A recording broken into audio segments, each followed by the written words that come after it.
আসসালামু আলাইকুম বিহার, সবাই কেমন আছেন? আশা করি ভালো আছেন। একটি সমকোণ ত্রিভুজের ক্ষেত্রে 144 বর্গ একক সমকোণ সন্নিহিত বাহুদ্বয়ের একটি দৈর্ঘ্য 12 একক হলে অপরটি কত? আমরা জানি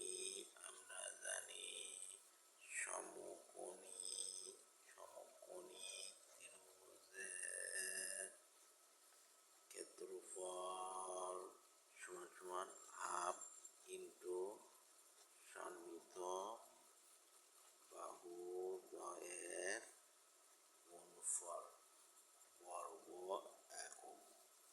তাহলে সমকোণী ত্রিভুজের ক্ষেত্রফল কত?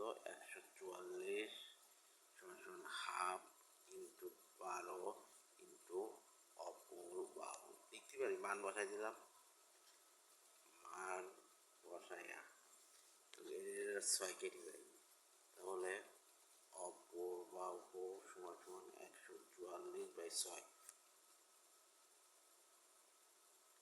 144/6 6 দুগুণ 12 হলে 2 4 24 অ্যান্সার হচ্ছে